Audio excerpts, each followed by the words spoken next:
What is up, Sports Wars? This is Big Roy, the Bearded Bulldog, once again coming to you with another sports video. This time we're going to do a little bit of a draft recap.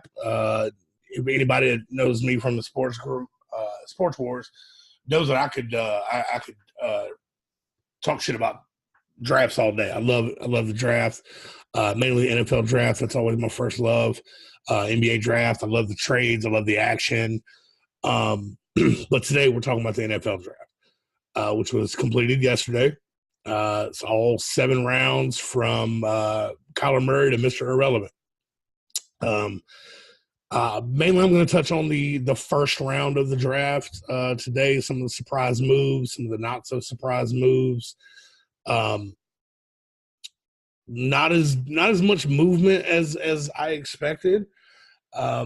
I think the first trade didn't really happen until number 10 when Pittsburgh moved up with Denver. I think Denver was kind of hoping. Actually, I really don't know what Denver was doing because the guy that the 2 quarterbacks that they were rumored to get were still there. But it ended up being a smart move because Denver was able to get their guy. I want to say they got him in the second round, Drew Lock. And yes, they got Drew Lock at pick 42 from Cincinnati after they traded down a few times. So I know that I am notorious for giving John Elway shit, but it ended up being a pretty smart move. The big news was, of course, the number 1 pick, Kyler Murray, the Oompa Loompa out of Oklahoma. No, I'm just bullshitting. He is a guy on the short side. There are people that still think he somehow fudged his combine height and weight. 207. They said it was water weight. I don't know. I'm not going to go into the conspiracy theories of how he crammed like Reese's Cups and Snickers and paydays and shit before he got on the scale. The top at least 3 picks kind of played out the way I expected it. Kyler Murray, Nick Bosa, Quinnen Williams. Those 3 kind of went as planned. The first real surprise was Oakland going with Clemson defensive end Clelin Ferrell. There's a lot of people who thought Josh Allen would be the pick, or Ed Oliver, or any number of other guys. Clelin Ferrell probably could have been available for their later pick, but John Gruden's going to John Gruden, man. That was actually their pick. That wasn't one of the ones they got for the Khalil Mack trade or the Amari Cooper trade. That was their pick. They just were terrible. Now the biggest surprise of the night, the biggest surprise of the night was New York selecting Daniel Jones, quarterback out of Duke. The internet has come alive mocking this pick. I'll be honest, my jaw dropped. I was like, what in the fuck? I thought for sure Haskins was going to be the pick here. From what I understand, Haskins was a hometown guy. He grew up in Jersey. Well, he's from Jersey, or went to high school in Jersey.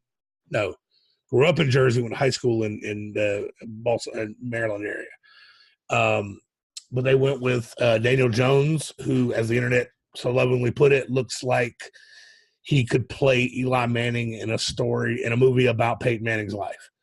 They basically got the same guy. Interesting fact, the Giants have only picked 3 quarterbacks in the history of their franchise in the first round. Phil Simms, Phillip Rivers, as we all know, was traded for Eli, and now Daniel Jones. I'm not going to rush to judgment with this pick, although I am kind of puzzled by it. Josh Allen was there. A lot of good guys were there that they could have picked, and they went with the by all rankings I saw, they went with the 4th or 5th best quarterback. Haskins was ranked higher. Drew Lock was ranked higher. There was quite a few guys ranked a lot higher than Mr. Daniel Jones here.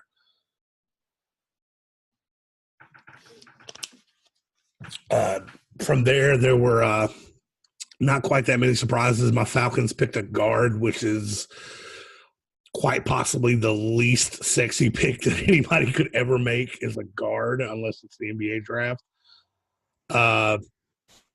I get it. Then they followed that up later on when they traded it back into round one with the Rams and got a tackle.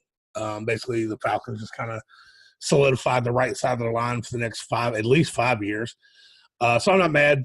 They could have gone with a lot sexier pick. I see a lot of other Falcons fans were kind of pissed off about it, but who else? We need a defensive end.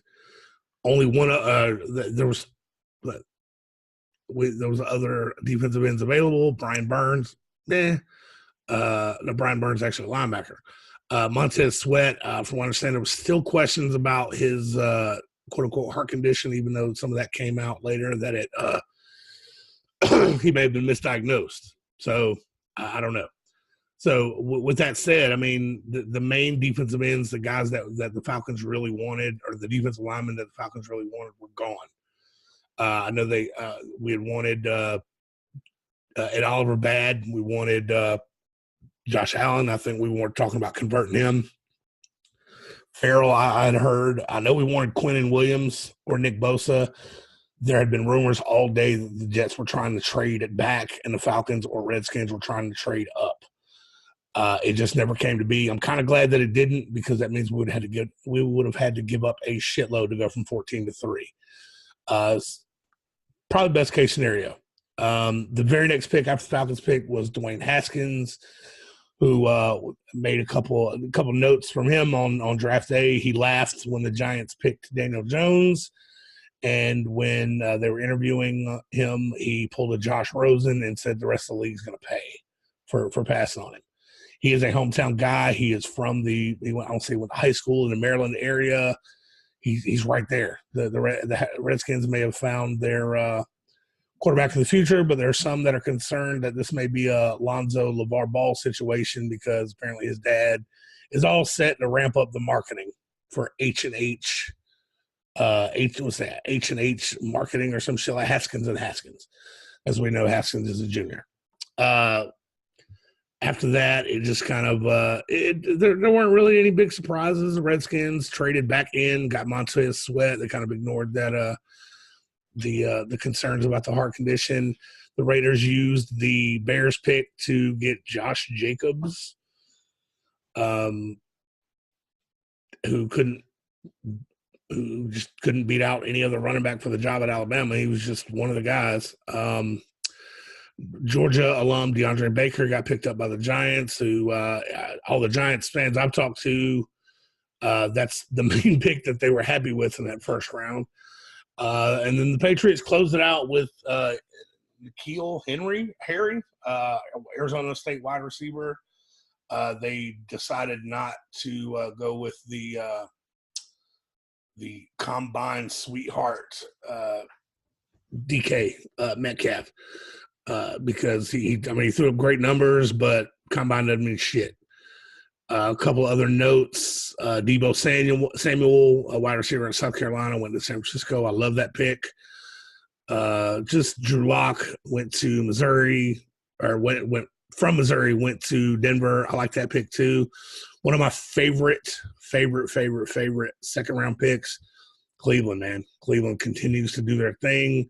They drafted Greedy Williams, who a lot of people thought was the best corner in this draft, and they drafted him in the second round, and they're going to pair him with Denzel Ward, their number 4 pick from last year. I love that pick. The kid doesn't have to come in and be a number 1 corner. I don't even believe he has to come in and be a number 2 corner, because then I believe they got someone else. Some other notes here. Andy Isabella, the wide receiver who led all of college football in receiving, was drafted by the Cardinals. So they're getting Murray there some help. They drafted Christian Kirk last year. They got Andy Isabella, and they still got Larry Fitzgerald. So a lot of some big names that were selected. I know a couple of my Georgia boys. One of my Georgia boys, I'll say.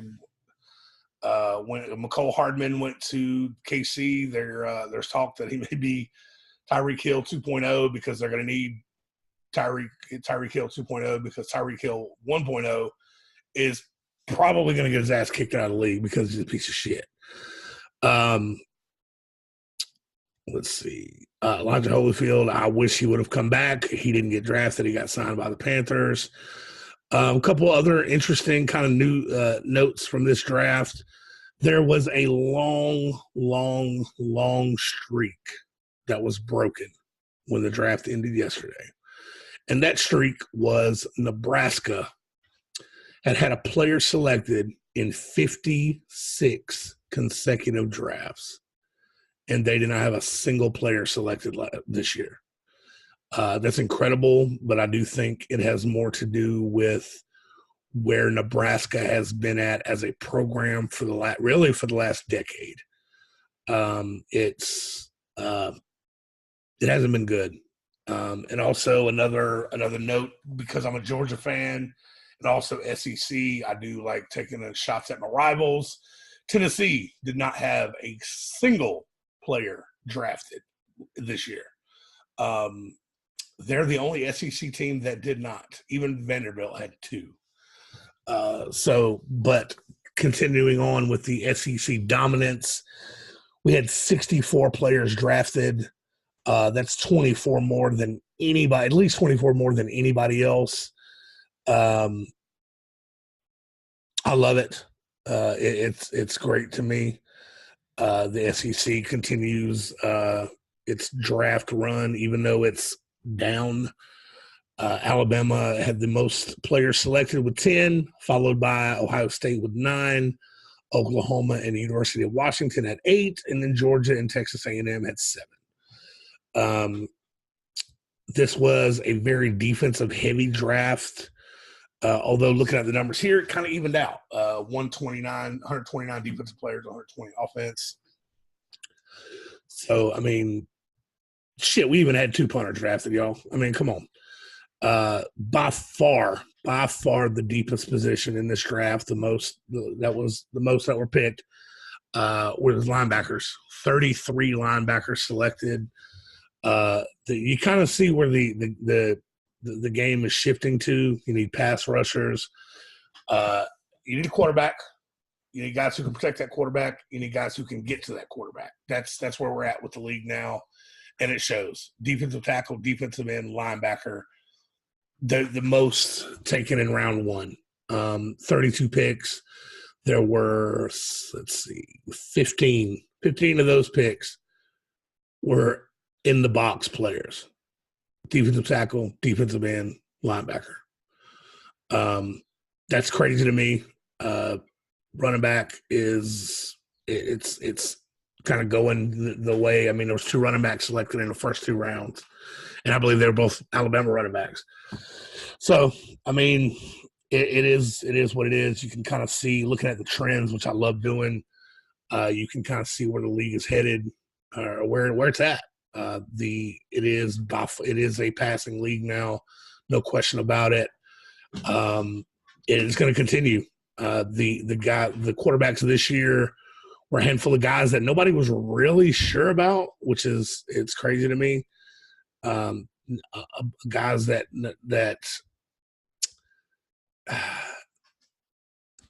I think if you combined this year's quarterback class, Murray, Jones, Haskins, Locke, Greer, Jared Stidham, Trace McSorley, if you combine this class with next year's projected class, I think the projected class of next year would all go before every one of these guys. From Herbert, Tua. That's if Tua and Fromm even come out. They're juniors. But let me know what you think. Do you agree with my assessment that this draft was weak for quarterbacks but great for defensive players? What were your thoughts? Did your team get the guys that you wanted? Were you surprised, disappointed? Giants fans, you don't have to answer. I know that answer. Another one I'm interested in. I want to hear what the Dolphins fans think. I thought the Dolphins front office were all in for Tank for Tua, and then they traded for Josh Rosen. So let me know what you think below. I'd love to hear it. This the NFL draft, man. Again, one of my favorite times of the year. I was very surprised that there weren't more veterans moved. I'd heard rumblings about AJ Green, Patrick Peterson. That's likely still to come, but we'll see. So again, let me know your thoughts. This is Big Roy the Bearded Bulldog signing off again for Sports Wars, and as always, fuck Tom Brady.